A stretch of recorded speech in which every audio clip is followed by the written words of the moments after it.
안녕하십니까. 부자빠 부동산연구소의 이철웅 소장입니다. 이 소장의 부동산 픽, 오늘은 중앙일보 11월 3일자 기사를 한번 살펴볼까 합니다. 제목은 새 아파트 입주자 70%가 받는데 잔금대출 규제 비상이다, 이런 제목입니다. 자, 요거하고 지금 이제 제 친구의 케이스가 지금 딱 맞아서 방송 준비하기 전에 친구랑 간단히 지금 통화를 한 상황이고요.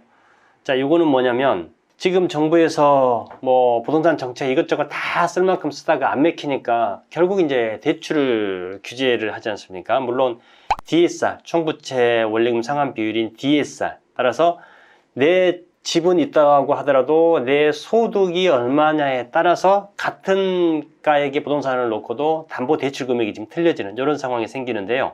성남시 분당구, 요즘에 가장 핫한 지역이죠. 바로 이제 대장동입니다. 대장동 판교 A 아파트, 약 한 1000세대가 조금 안 되는 단지 같아요. 974가구 가운데 소유권 이전을 마무리한 960가구, 그러니까 거의 뭐 한 90몇 프로 정도 등기부의 전수를 분석을 한 자료입니다.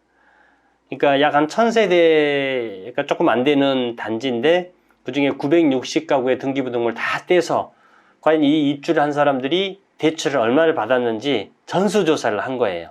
몇 프로가 대출을 신청했냐면 67.9%니까 68%, 약 한 70%니까 거의 3분의 2 정도가 잔금 대출을 활용한 것으로 나왔습니다.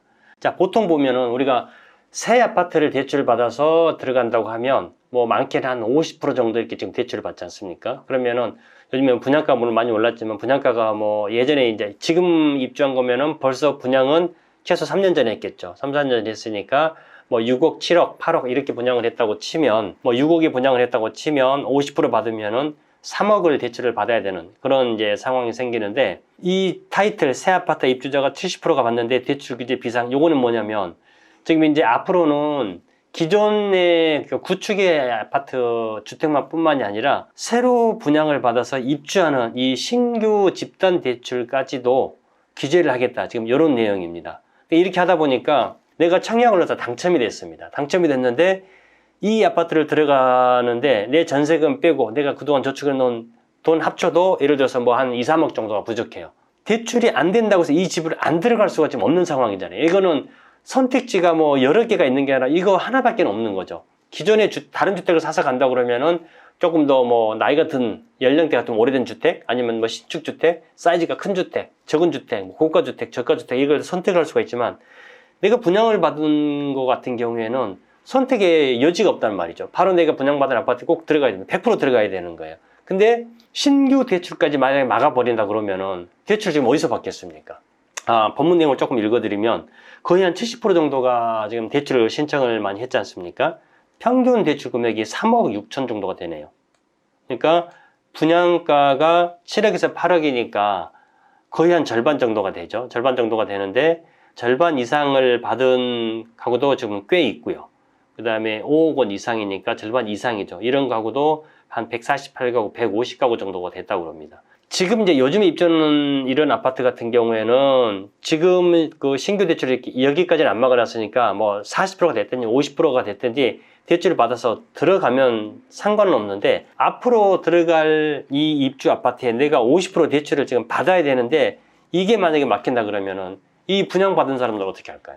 갈 수 있는 경우는 뻔하죠. 은행에서 1금융권에서 그 정도 대출이 안 된다 그러면은 나머지 부족한 부분 1억, 2억은 금리가 더 높은 제2, 제3 금융권, 나쁘게 말하면 사채시장까지 손을 벌릴 수밖에 없는 상황이 생기는 거죠. 그래서 제 개인적인 이 생각은, 이 무주택자가 처음 분양받아서 들어간 이런 케이스 뿐만이 아니라 무주택자가 처음을 집을 사는 경우에는 뭐 50%가 됐든지 60%가 됐든지 70%가 됐든지 대출의 한도는 저는 풀어놔야 된다고 봅니다.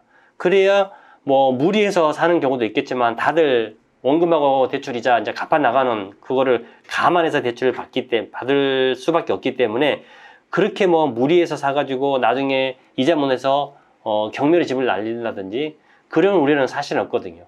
그 범위 내에서 대출을 받는 거기 때문에 이런 대출 규제는 지금 이제 보도가 나왔습니다만은 어떤 그 원망들이 좀 많다 보니까 유예 기간을 내년 1월 전에 입주자 모집 공고를 낸 경우에는 차질 없이 잔금 대출을 진행할 수 있도록 했다. 지금 이제 아파트 입주를 앞두고 있는 아파트들 같은 경우는 벌써 몇 년 전에 이제 입주자 권고를 낸 거기 때문에 이 규제에 해당은 안 되는 거고요. 내년 이제 1월 이후에 입주자 모집을 권고를 내면 내가 만약 분양에 당첨됐다 그러면은 입주하는 거는 최소 3년은 잡아야 되거든요. 그러면은 2025년도에 입주를 하는 경우 같은 경우에는 이런 신규 집단 대출 같은 경우도 대출 규제에 묶이다 보면은 대출 금액이 확 줄어버릴 수밖에 없다.